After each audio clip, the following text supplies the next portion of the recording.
What up, thou? Yes, sir. Right back at them on a Thursday, 6 p.m. on the West Coast, 9 p.m. on the East Coast, and we're live. You better believe that, right?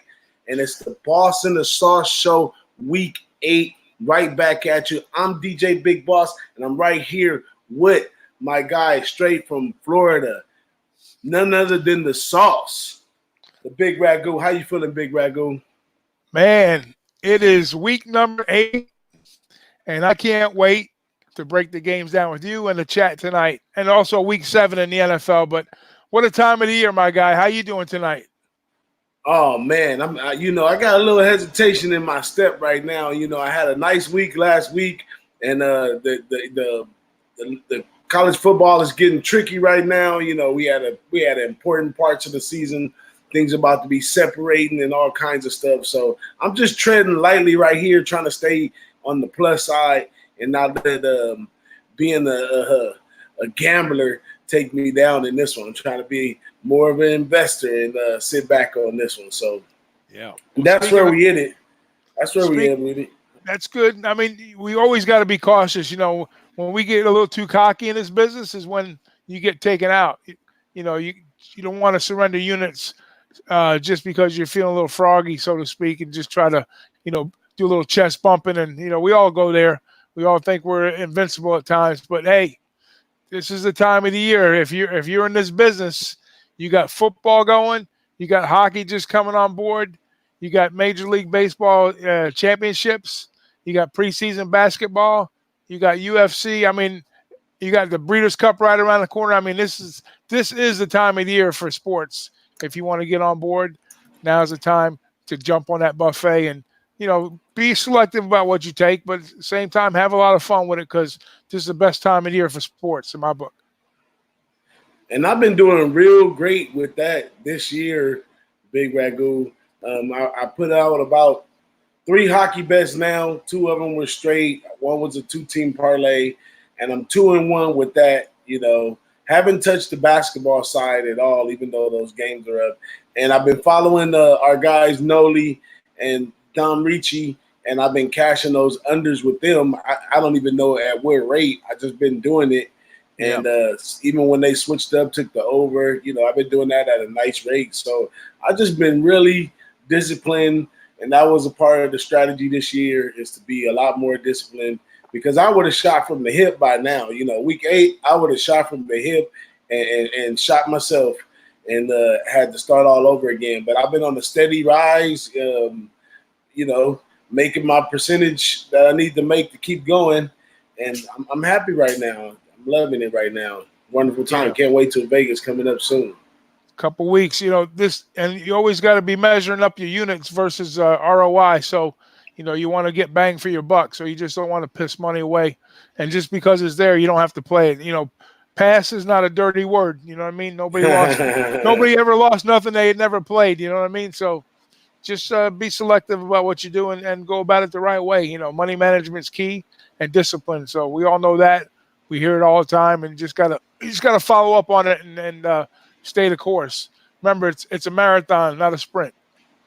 Absolutely. And I'll tell you one thing that I got to stay solid with, and that's staying away from them Pac-12 refs in them late games. Those guys are ridiculous. Last week in the Notre Dame game, it surprised me middle of the game they announced that they were being officiated by the Pac-12. I said, give me all my bet money back.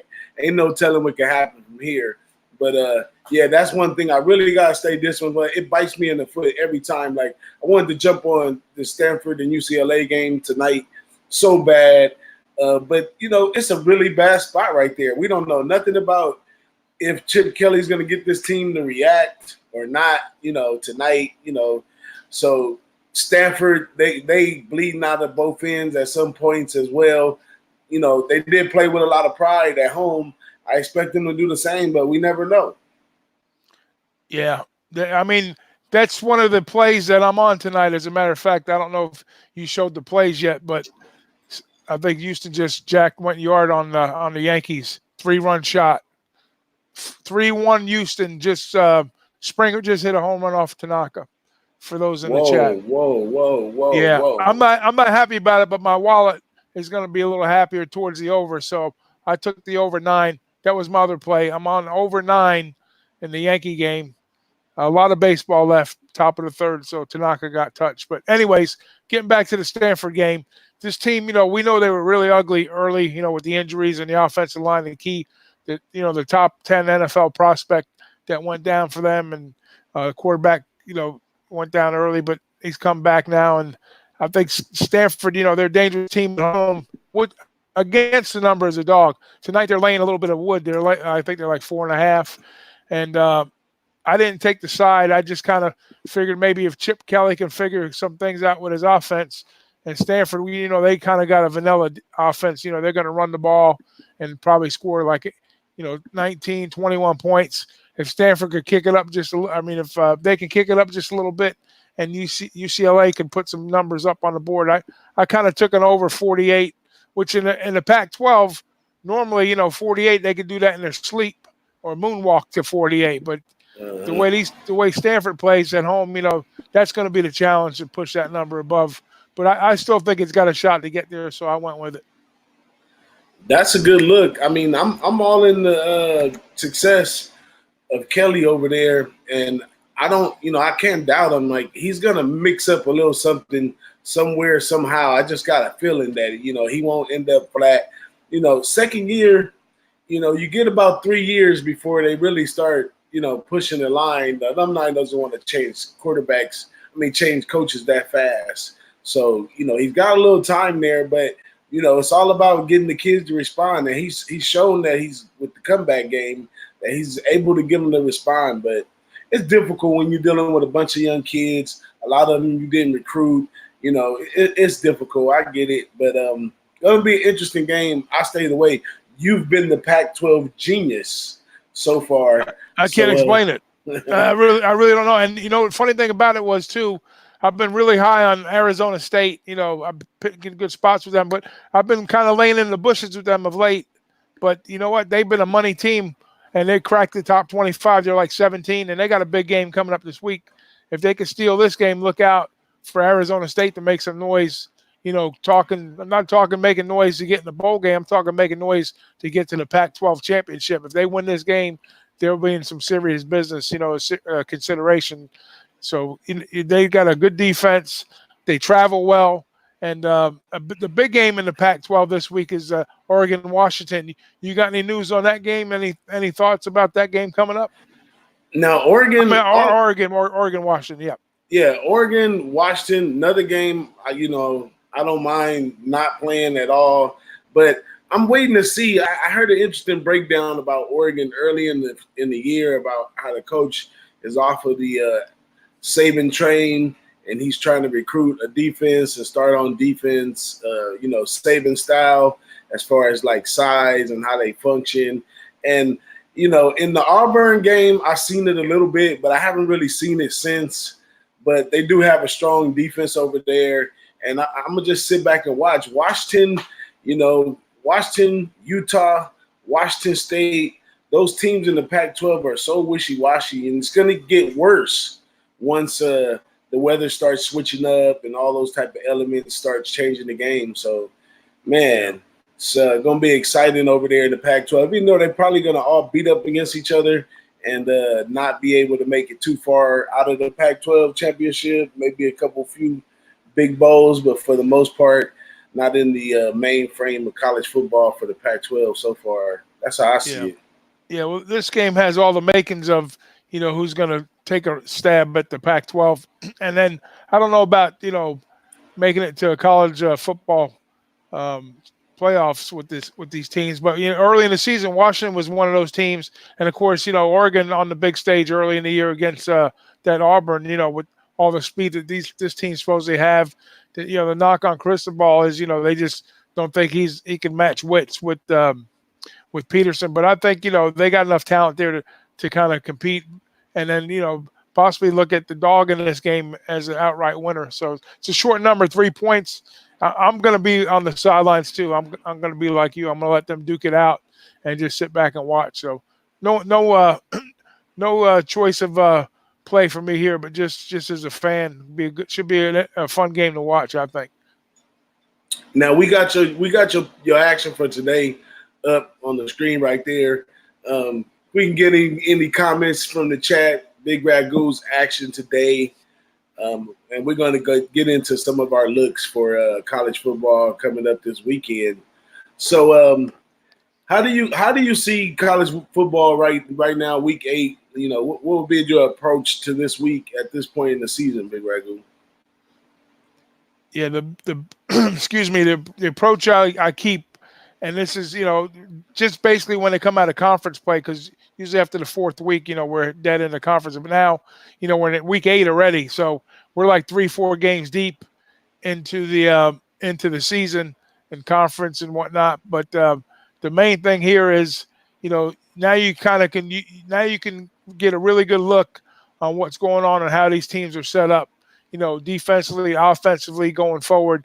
Not so much what they did early in the season, but now, you know, we're midstream. So now you got a real good sample size on what's going on in conference by conference play. So, you know, you want to look at the key matchups based on, you know, how these teams are performing on the road. Look at the splits. I like looking at the splits this time of the year. Teams on the road, teams at home. You know what kind of yardage they're yielding, how they're performing as a favorite, as a dog in these roles, and basically, you know, you got enough sample sizes now, enough personnel. You know, as long as, you know, teams are healthy. There are some teams, you know, in college football that are banged up. You know, some key teams that have some, you know, personnel issues right now. But, you know, some of these teams are getting healthy again, like Stanford was one like we talked about earlier. So I look at the overall health of the team, the splits, and, you know, the sample sizes on, you know, road dog scenarios and ATS numbers. And just, you know, basically, I'm not one to look on this time of the year. I'm not saying that this team's, you know, rank 130 versus, you know, 25. You know, those you could, because some of those numbers are not skewed, but they don't really come into play because of the splits. But just mainly, I'm looking at ATS. I'm looking at, you know, their road performance and their home performances. That's right. Well, before we go any further, let me give a shout out to our chat right now, man. We got Danielle Regusta for sure in the house, and our guy Paco Healy's up in here. Our guys over there at DD West Coast and Victorholics are in the house right now with us, and Joey Antic, our guy, few-time winners of the Who-Bangin Sports MLB Weekly that we had a while ago, and he's in there. Let us know what you on, Joe. Today in the MLB, and let us know what you think about who's going to win this whole thing. And shout out to Nut Flush Allen and the whole family for pulling up and joining us tonight, man. And shout out to all 9,000 listeners and viewers that we got out there right now hanging out with us, and our folks over there at 11 Sports as well. But let me get into how I see this week. Oh, before I go into that, though, Big Ragu, I just wanted to ask you about that 9 on the Yankees in Houston. You waited till the last minute to jump on the 9? No, I you know why I jumped on it? Because number one, we had the cancellation yesterday because of weather, but today they got like possibly gusts up to 40 mile an hour blowing out to right field. And I don't think the Yankees need any help scoring the runs. And the pitching matchup, I usually shy away from Tanaka because, you know, Tanaka could get involved in like a 2-0 game or, you know, a 3-1 game. But the Houston's got bats. I think the bats are going to wake up here a little bit. I like the conditions of the game, and I think the Yankees are going to score runs off of Greinke too. So I leaned at the 9. You know, and all these friggin' games have been going under for the most part. You know, on the American League side, a lot of them been unders with the Houston. So I think we're due for a big game here. I just think that tonight's the night, you know, with the conditions and the matchup for the Yankees on the pitching side, and maybe Tanaka if he has kind of an off night. And you know, we could look at an easy 9 in this game. And right now you got 3-1 Houston, and Houston's threatening again with more runners in second and third with 1 out. So I just I hope the Yanks win, but if they don't win, let me cash the over. There we go. We're looking good on that over. I'm also on that over. I got that from Don Ricci early. He jumped on it when it was 8. He said he hit it again at 8.5, and now look at it at 9.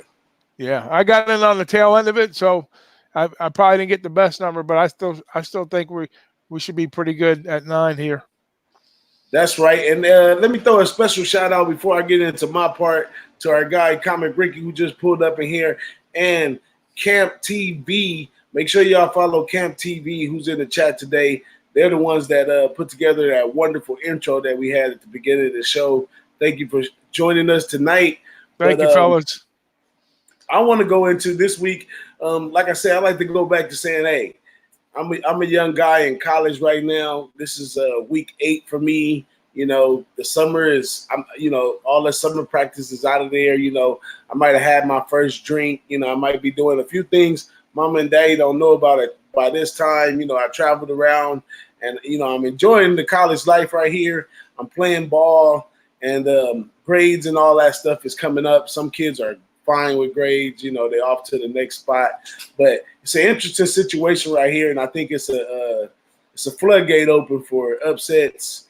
Not just the top 10, top 15. I'm talking about some of those 20, 24, 23s.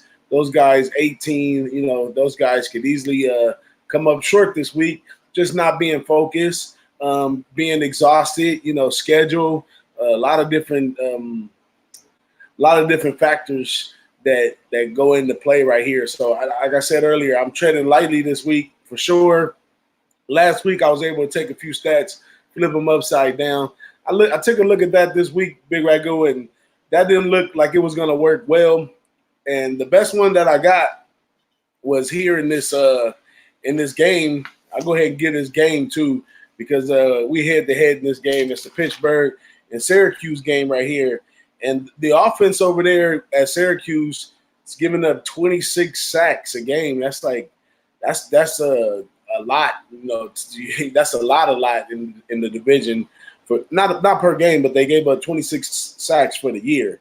But then on the other hand, Pittsburgh, they got 21 sacks on the defensive side of the ball as well. So it should be a showdown in the trenches on this game. And Pittsburgh defense is up there a little bit. They're ranked number 19. They squeezing out 2.9 points per carry on the rushing side of things, and they shutting them down to about 201 passing, and the sack factor. And then on top of that, what goes with the sack factor is that 57% completion rate is what they let go. So it sounds like to me they're putting a lot of pressure on the quarterback, and we all know Syracuse has bumbled and stumbled with their offensive line, their quarterback situation. And with that kind of pressure and the sacks that they got, I don't think Syracuse may stand a chance in this one. So I'm on Pitt -3. Now, tell me your part of that one, Big Ragu, because we on the other sides of the fence on this one. Yeah, with the Syracuse Orange, they started out pretty good. Then they caught a real rough spot.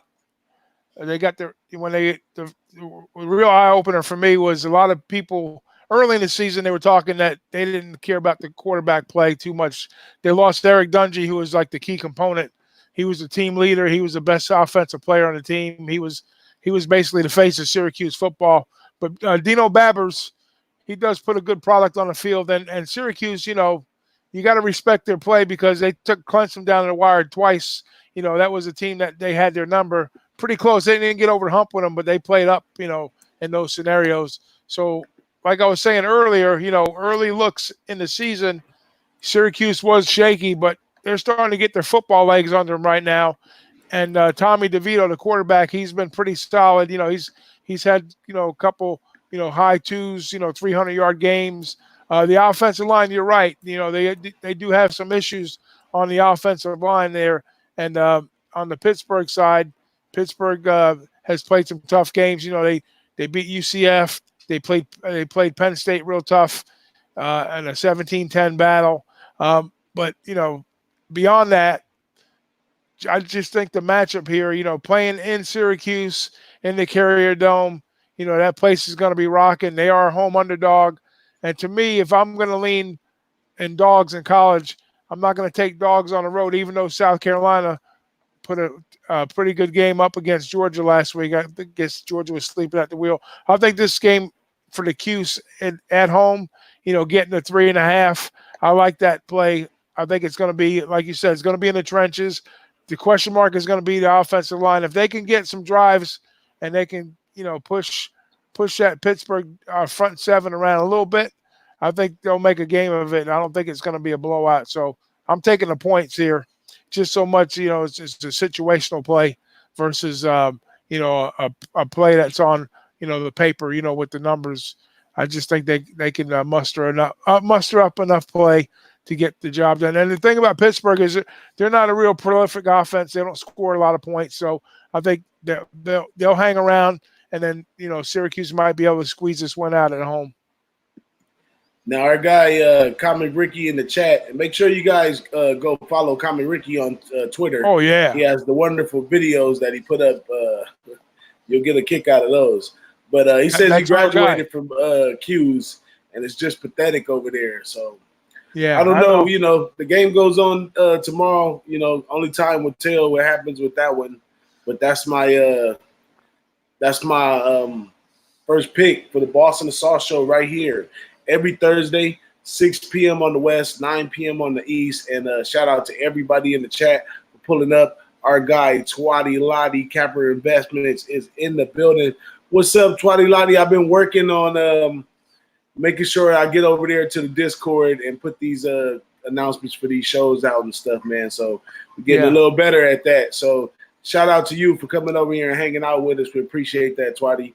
And also, don't forget, Camp TV is in the house. Those are the people in charge of theplatform.com, and that's where you can find this every Thursday, 6 p.m., 9 p.m. Eastern. The recording, the audio version, the podcast will be right there on the platform.com. So make sure y'all, if y'all get a chance, y'all go check that out. But go ahead, Big Ragu, can you go ahead and take the wheel for a second and go with your next pick? Yeah, absolutely. So we want to look at we got a game going from, let's see, let me go down the list. Let me just go down the list. Probably best to do it this way. So let's talk about a pretty big game we got coming up on Saturday. The game is it's in the Big Ten. We're talking Penn State and Michigan.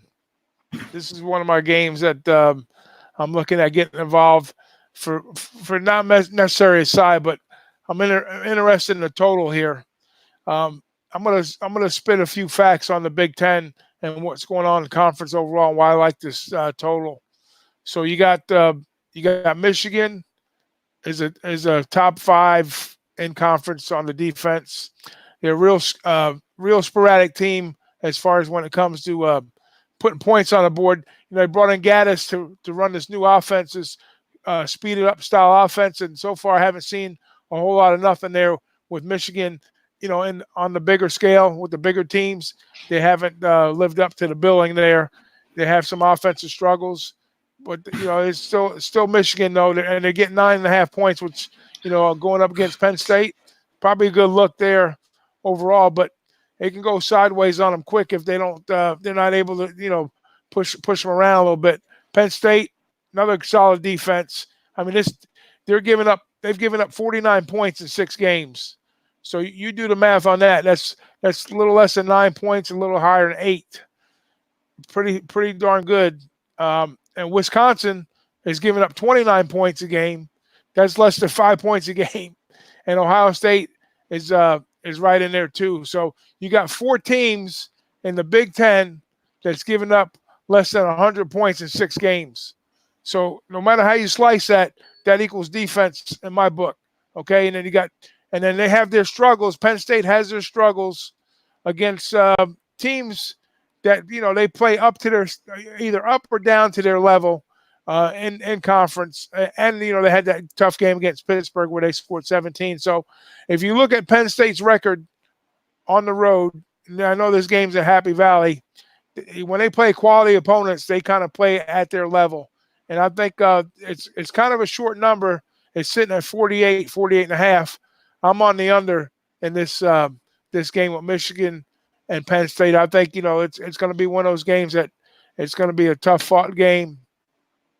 Not a whole lot of ball stretched down the field.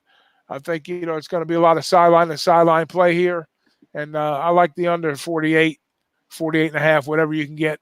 I try to get the maybe wait till game time before it goes off. I haven't looked at the number today, but most people when they're betting totals, they're betting favorites and overs. So just check the lines. Go to sbrodds.com. That's a good site to always check your numbers out and see where the line opened up and which way it's going. And you can track the line movements and see if the publics or sharps are they moving the line up or down. I would definitely, if you see the line starting to move down, then definitely jump in. But try to get the look on the under, get the best number you can, shop it on your multiple books if you got them, and then go with the under. That's who I'm going with. That's right. And I'll go ahead and jump into my next pick. It's one of my best picks for the week, and it's out the Mountain West.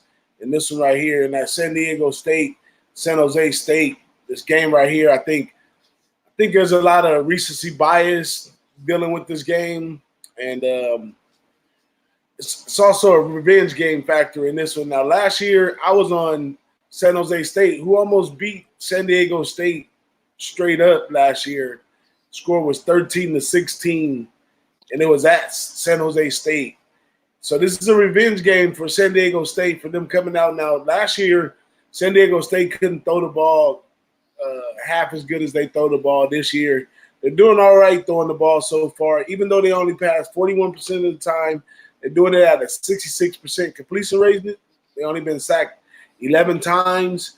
They got wide receiver K. Smith, who's got 407 yards and 4 TDs. So these guys can actually throw the ball as well this year, and that's the part that I think San Jose State is not ready for in this San Diego State team, because they're going to pound the ball on the ground for sure, because that's what they love to do. But this defense that they have, this is top-ranked defense to be playing against this San Jose State team. Now, I know San Jose State has been doing a lot better than they called for this year. They got more wins already than they had almost in 2 years. So, I know it. All respect to that. All respect to Josh Love. 10 touchdowns, 2 interceptions. He's been taking care of the ball. Much respect to the offense as a whole over there. They've been really throwing the ball around. 326 yards, 59% completion rating. Only been sacked 7 times. Shout out to them for doing that. But they reached their match. It's conference time, and these games right here count big time.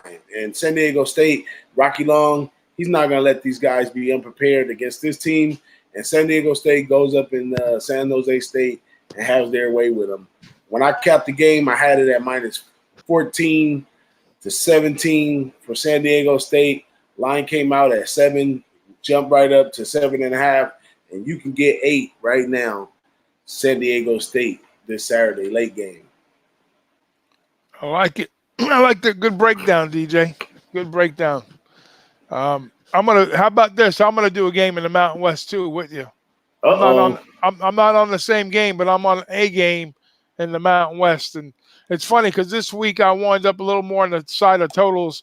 Remember I was telling you about looking at splits and everything, but this is another game where we've got some you talk about injuries and teams getting healthy, teams getting injuries. This is a game that's kind of riddled with injuries, and I think it brings a different look. This is a team that's an out of 5, one of the out of 5 conference teams that I think is starting to creep back up. Back when everybody was in love with UCF, and SMU now is getting some attention. Cincinnati Bearcats starting to get a little bit of attention. Maybe a New Year's 16. But how about Boise State? Boise State's playing some pretty good football. Now, Bachmeier, he got a little banged up. I think he's out because I think he's not going to be coming in for this game. So they're going to have next man up coming in for his play. And then also they're coming up against BYU. Now, BYU's 2-4, Boise 6-0. The game's at BYU. But from what I read about this game here, BYU's got a lot of issues, a lot of injuries, a lot of depth issues. It might get pretty ugly. Now you think you'd be leaning with the touchdown in Boise, correct? It's 7 points, opened up at 6, flew right up to 7. But I think there's more value in the under, even though I'm going against the market move because the line opened at 48.5 and went up to 49.5. So they think maybe Boise is going to have their way with them possibly. But I think with the Bachmeier being out, I think they're going to probably like 60-40 run versus, more of a split on the pass side with Boise. And I mean, if we've seen what Boise did early in the season, they were racking up some big yardage with running, and their defense plays pretty good too. They got pretty good defense. But with the injuries, I think they're down to their third quarterback, BYU possibly. They Yeah. got some offensive line issues.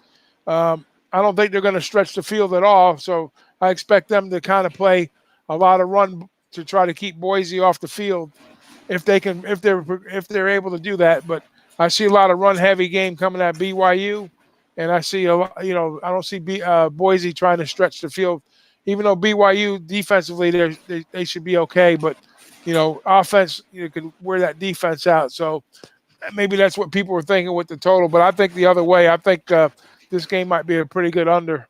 A lot of run heavy action on both sides of the ball. So I'm on under 49.5 in this game. Well, that's one thing that's good about Boise State is that they can play balance. Makes a lot of sense on the under, even though I like the what I had this game. I had the over. I think the number is short at 49. I don't know what it is now, but I had the over. But I missed a part of my studies right here. I wasn't all the way sure about Bachmeier, but the quarterback situation over there at Boise State, Bachmeier beat two older cats out of the position. So the guys that are going to be filling his shoes are going to be either sophomores or juniors that have a little experience under their belt.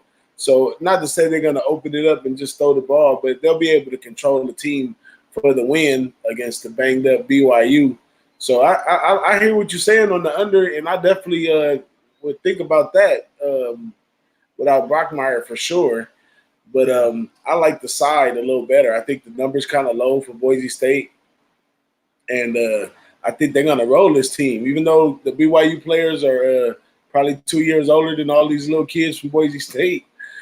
These guys are sized appropriately, and they are recruited. These are talented players over here in the Mountain West. And this is, I can almost predict it now, San Diego State and Boise State in the Mountain West Championship. And these are the games right here that they have to get over the hump comfortably to be able to start going downhill into the conference scene right now. So I like what you're saying on that one. I'm going to stay on the Boise side. We got the under. I might have to put them together and make a sandwich. Yeah, well, listen, I mean, if you look at the game that Boise played against Hawaii last week, I mean, they scored 53 points there, Hawaii. I mean, they let up, 30 some odd points, but, I mean, that was an over game, no doubt. We know Hawaii, how they like to sling the ball around, and I figured, Boise was going to go toe-to-toe, and that was a game I didn't give out last week, but I really did like Boise in that game. I thought that was a cheap game, cheap price for them at home with Hawaii coming over. But now they take it on the road. There are touchdown on the road. So as banged up as BYU is going to be, we know the story, how they feel their players. They're older guys. Right. They're a couple years older. They try to be a little bit more physical, push them around a little bit. So I'm still expecting that on the defensive side of BYU. Whether they can hang with Boise or not, that remains to be seen. But I'm going to lean more towards the total. So you already know what my play on that one is, and I'm sticking to that play. That's right. I like that right there. And since we're talking about totals, I'm going to go into my other pick, which is in the New Mexico-Wyoming game in Wyoming. I mean, the conditions over there in Wyoming, the defense, it all speaks for itself. They have, Wyoming can score points. They score them slowly, but they can score points. They're averaging 29 points a game, although their offense is 107 in the league, and they only hold the ball for about 29 minutes. But New Mexico, on the other hand, holds the ball a bit much longer, and they run the ball a lot more. So this game is looking like a dead under to me. Even at the 49, I don't see New Mexico scoring too much over 2 touchdowns, 3 maybe max. And Wyoming, on the other hand, they can only score about 3, maybe 4 touchdowns tops, and I think this definitely comes in under that probably for sure. But I like the under in the Wyoming game. It's at 49. I'm not sure where it's at now, but that's my other pick. So far, all these games we're going under. I'm on 2 games under 50. You know, I usually have a guideline for me like 50 points in college. I like to stay away from those numbers because, you know, the Big 10 is a Big 12 is a little different scenario, you know. But outside of that, you know, here we are skating right at that number under 50 or going over, you know, trying to stay under a 50-point game. The thing that scares me with these colleges, especially these closer match games, you know, I think Boise's probably going to get that W. I don't think that's an overtime game, but, you know, some of these other games, you know, when you get these close games and you go to the unders, you know, you go OT and they blow them right out of the water. You know, you can line up the ball 3 times on each side of the ball.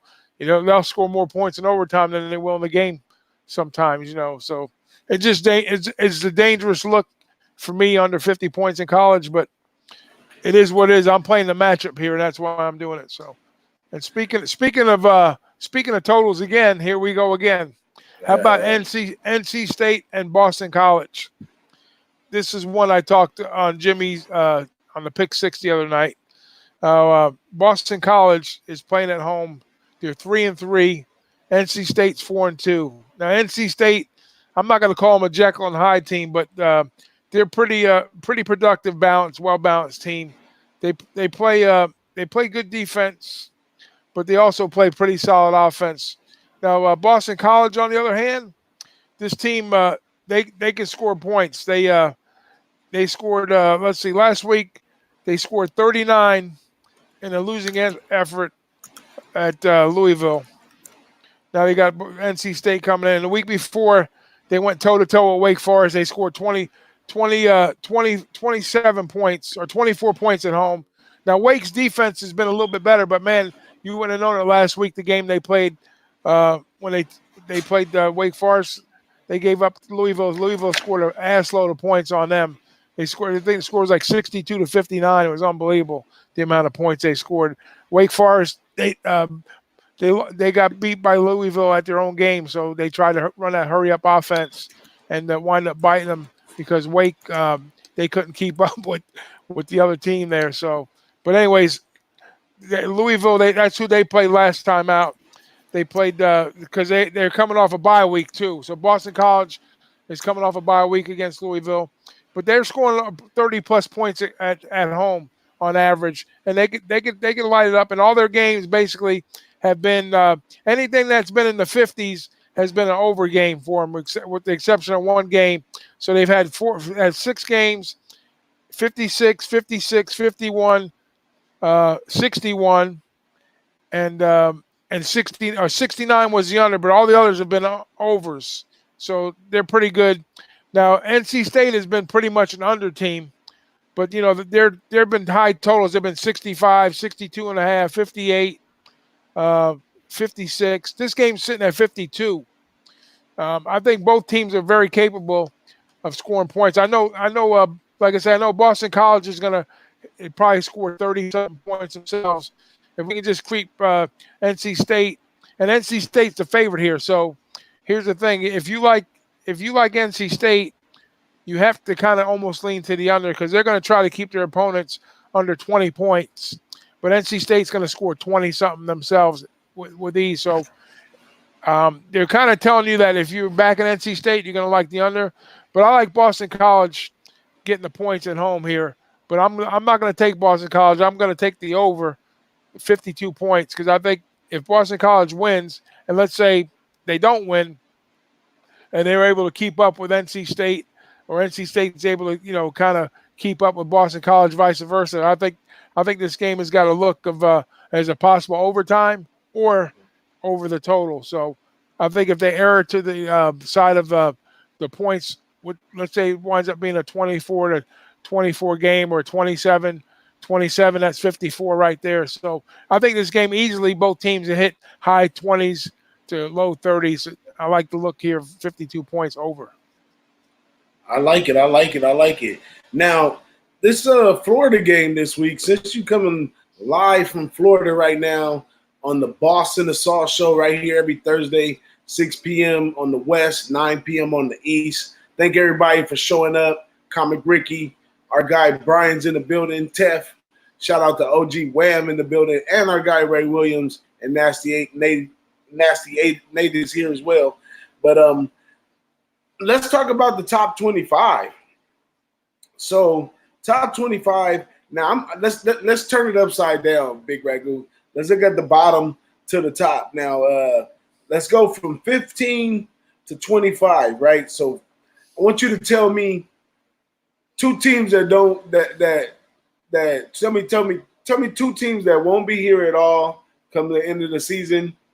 Tell me a team that should be higher than 15, and any other thing you want to say about these teams in the bottom tier of the top 25. So at 15, we got Texas. 16, we got Michigan. 17, we got Arizona State. 18, we got Baylor. 19, we got Southern Methodist. 20, we got Minnesota. 21, we got Cincinnati. 22, Missouri. 23, Iowa. 24, Appalachian State. And 25, Washington. Who got to go out of that bunch? Missouri. Missouri? Yeah.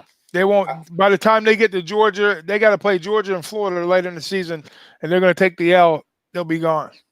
I think Cincinnati's out of there too. You think so? I think Cincinnati will be out of there. Wow. Okay. I think Appalachian State probably go up some. Yeah. I mean, you got to look at their schedules though, because with App State and Cincinnati, for that matter. I mean, Cincinnati came off a quality win against UCF, and the rest of the way, as far as I see them running the table in conference to get to the championship game. So I think they'll hang around. They might even creep up in my book because some Cincinnati? of the other because some of the other teams I think beneath them, like SMU, I think they're probably taking L somewhere along the way, and then Minnesota, they're going to get beat in conference by one of the big. Minnesota's not going to run a table in the Big 10, Big 12. They're not going to come up against, Wisconsin State, Michigan, those top tier teams. They're going to take an L, and possibly, you want to see somebody's going to creep into the top 15. Is that what you're saying? Or they're going to just disappear out of it? Well, at this point in the season, like I'm betting that there's probably be a few upsets out there, and that a lot of teams. Yeah. Well, I'm not saying just the big games that they have on their schedule, but we got some little guys that's underrated right now. We got some teams that's not focused, and if some of them just not built to make it all the way through at that rate. Now, looking at Cincinnati's schedule, I do see that it's pretty easy all the way to the end.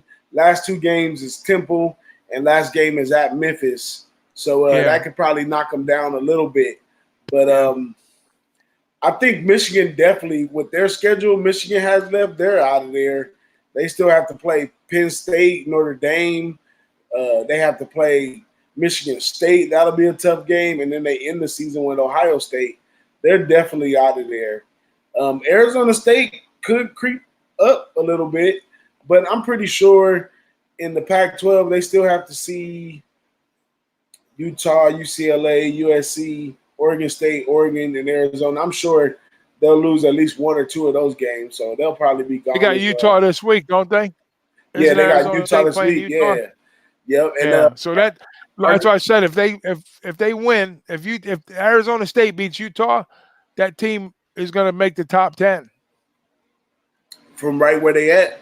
No, not from where they're at, but as the season goes on, some of the other teams will fall off, and if they keep winning, they keep being road warriors like they are, they got a good shot at playing on New Year's Day somewhere. And like I said earlier, they got a shot for the Pac-12 championship, and that'll definitely propel them into a national spotlight. Not for a college football playoff game, but maybe like an outside looking in team, a bubble team.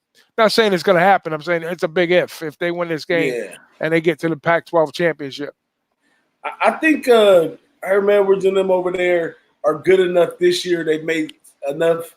They made enough sizable difference from year to year that they probably do put a scare on going to the Pac-12 championship. I think they fall short with their schedule left. Like you said, we got Utah coming this week.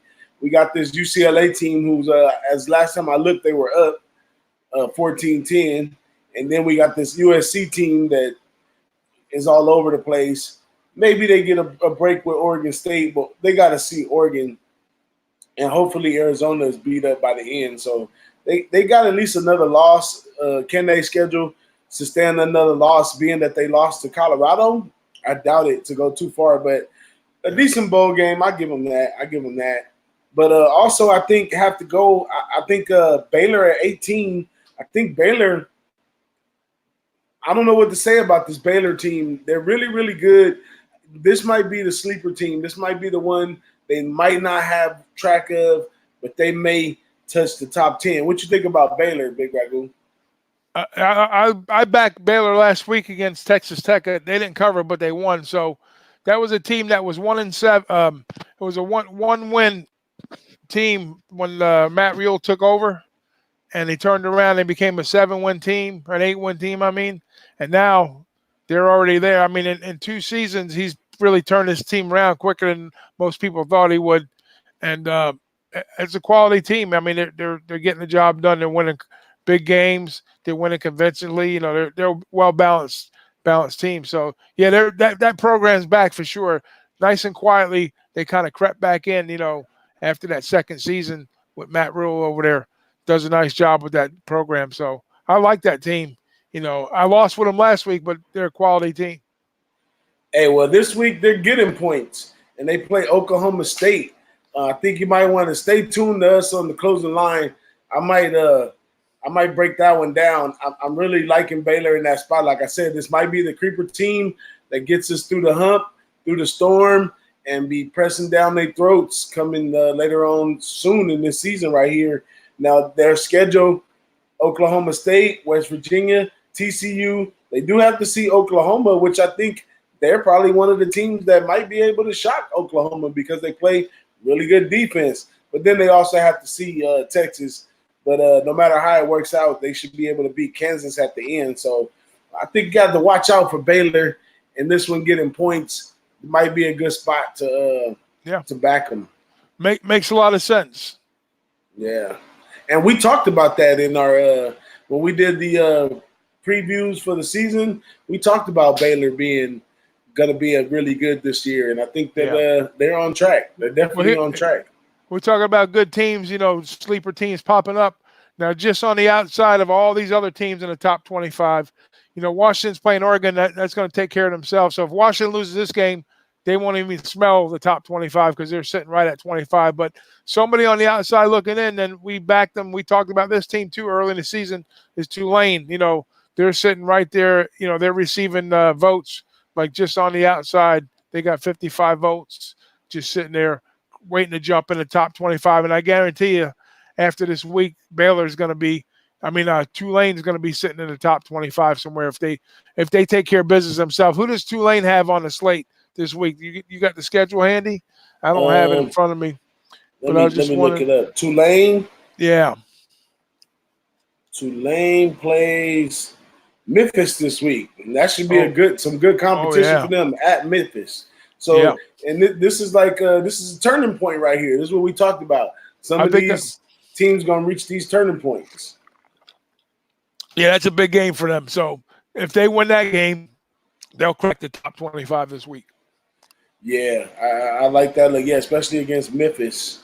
So that's a good look right there. And that's some interesting points of views. I didn't even think about the ones that are just outside the 25 that are probably going to come up because there's one or two of those that are going to come up at 18, 17, you know, just with, you know, sometimes just by the luck, but sometimes they're going to earn it. So, yeah, Iowa State's another one. They're in the Big 12. You know, that's a team that plays defense, well-balanced team, and Temple's the other one. So those three teams, Tulane, Iowa State, Temple, sitting right on the outside edge, waiting to crack the top 25 with a couple of losses up top and a couple key wins, you know, could be this week, could be next week. So if you had to, right, looking at this week, before we get out of this show too, if you had to this week, out of this top 25 matchups, who could be looking at an upset? Who could be looking at getting booted out of the top 25, or who could be looking at getting upset? Period. Like upset? Yeah. Well, I tell you what. As much as I hate to say it, this South Carolina Florida game, it has the makings of a possible upset. I don't think because the fact is the Gators they do have their next game is going to be Georgia. I don't think they're looking past South Carolina, but seeing the college ranks, these kids when they take an L, they're not like the pros where they're doing their job and they're going to go back to work, study film, come back, get ready, blah blah. College kids, there's a lot of emotion involved with these guys, and you can say, well, they're going to get mad, they're going to come back. It doesn't work that way with college. College, when they get their bubble burst, it's like we have aspirations. But the only saving grace for the Gators was that Georgia took the L at the hands of South Carolina, so they know they're going to get a shot at their SEC East championship if they get past South Carolina here. So, but now South Carolina's, they're running around, thinking that, hey, we just took Georgia down, number 2, number 3 team in the nation.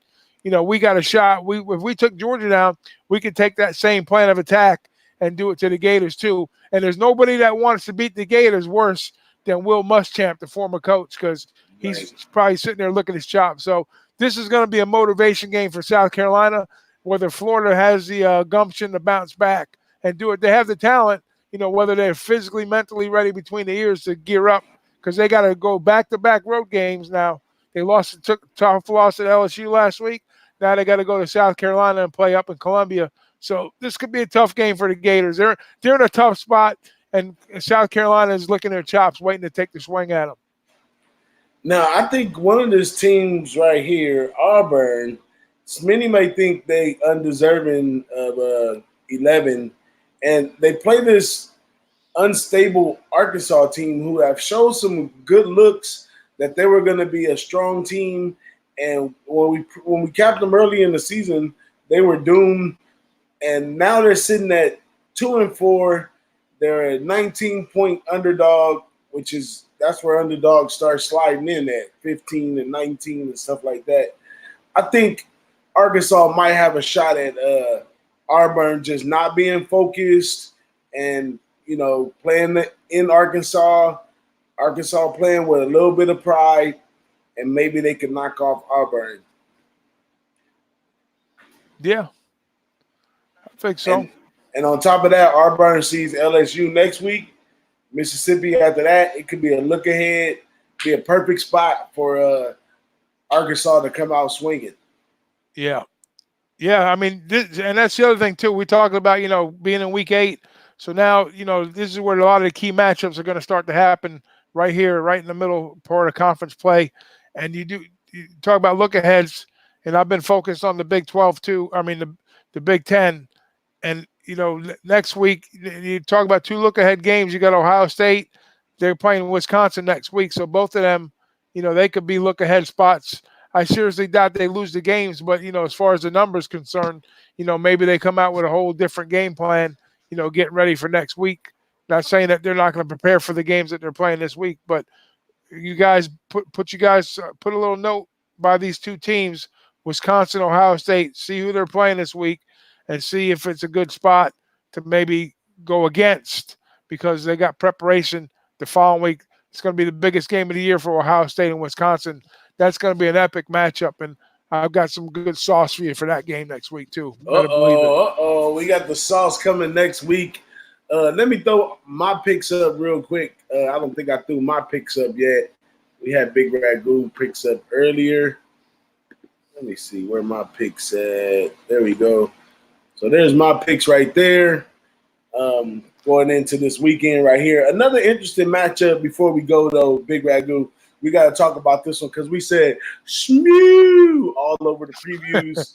So we got Temple, which is a really good team, sized appropriately, can run the ball really well, have defense as well.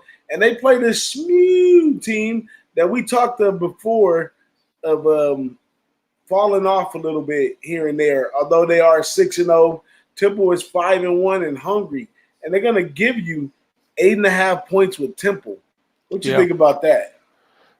All right, so our boy Shmew, our Shmew team. That's our guy, our former Colorado State coach, right? What's his name? Not Bo. You always every time you say Bobo, I start laughing because that's what I think about. But it's not Bobo. It's I know Shane Buechele is a quarterback, and they're doing pretty good things over at SMU. And Temple, Temple's got a good program. They're a real tough physical. They probably have the best, and I said this early in the season. I still stick to it, even though we got the teams like Alabama and LSU. Temple's got probably the best trio of middle linebackers in the country in my book, I think. So Shmew is going to be up against it on the offensive side, going against his Temple back back side of the defense. Up front, they play physical too, but from the middle of the field back, they're really, really good. And that's where SMU really shines is, they're good at putting points up the board. They're good at stretching defenses. And Shane Buechele, the Texas transfer, is having a heck of a year down at SMU this year. So this one, I think a touchdown better. I might be looking at Temple here also for a play with the money. Maybe not the W, or maybe it might be an upset alert too. So you talk about somebody falling out of the top 15. This might be one of your teams with the look of Temple. Remember, I said Temple's on the outside looking in to crack the top 25. This could be the week they get in the top 25, and this could be the week that SMU takes a drop in the top 25. Yeah, I like that one. I got some more studying to do. I thought I was almost done. I just had a pick or two left for the closing line, but yeah, I see some money on the board out there. Yeah, I didn't look at that one. And another one that we spoke of, and that's why we have the Boss in the Sauce each week, 6 p.m. on the West, 9 p.m. on the East. That's why we have it, so we can come together and do great things like we just did that. And I'm going to take that, do some homework, and we're going to be right back tomorrow on the Who-Bangin Sports Lounge with our guy Noli Knows, who just showed up in the chat right here, and a bunch of others. Tomorrow it's going to be, fun as usual over there on the Who-Bangin Sports. Same time, same channel, just on Friday as well, and lots of more people on the show with us having a lot of fun. Another thing I wanted to say to them. Hey, shout out to Noli and Dom for the Lighted Up Baseball program they've been doing on the Who-Bangin Sports Network. So if you guys if you guys haven't seen that show yet, you need to go back and watch it. They've done an excellent job, and they're going to continue to do a job. Matter of fact, do you have any information on when the next show's coming up for those guys? That's the good part about Light It Up. It just comes out of nowhere and it just gets lit up, huh? But we may do something early morning. We usually get together early morning and we do stuff, as needed. Those guys are focused. Sometimes I get in meetings with those guys and they be like, look, I'm just off these 2 games. It's nothing there. And, they'll just leave it right there and come back later. That's why you got to subscribe. Where is it? Right there. Subscribe. Yeah, make sure you subscribe to the channel. Hit the little bell and then get the alerts when the show comes on. Boom. You're in like Flynn.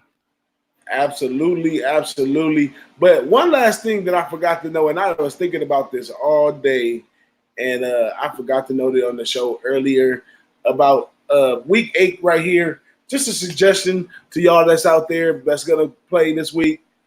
Tread waters lightly, and also don't play teams that you haven't seen play at to this point. If you ain't seen them play at all to this point, there's no need in trying to open up a new bag of worms 8 weeks in the season. Go for what you know already. Go for what you've seen. Go for what you cap. Re-go over those same teams, back them, fade them, do what you got to do. That's just a note from Big Boss to y'all out there. The sauce you got to know for them? Yeah, the note is this. Always be smart. Don't try to second guess yourself. Always go with what you know, like DJ says. So now's not the time to start trying to figure things out. You should already have a good look on the teams that you're already following. And just like you said, just kind of like we said to start the season, you can kind of finish it that way. If you're new to this, get the information that you're able to attain, and then do your reads. Stick with a conference or 2 and keep it simple. Don't be snooping around right now, because now's the time. You're going to have, like I say, you're going to have the sample sizes as far as the splits, home and away, ATS's numbers, and what's going on in the conferences. So stay with what you know, and finish up strong. There you go, right there. You heard it first, right here on the Boss and the Sauce. Think we're gonna put a bow on it, Big Ragu. I made sure I put all our picks up. If you guys gonna trail them, fade them, do what you gotta do. But we'll be right back here next Thursday and every Thursday after that for the Boss and the Sauce, 6 p.m. on the West, 9 p.m. on the East. Like Big Ragu said, don't forget to subscribe, like the show, hey, and be sure you tell a friend about this. And guess what, Big Ragu? What's that, big man? I'll see you at the window. I'll see you at the window and cash them tickets. There it is there. Y'all have a good night. We'll see you tomorrow.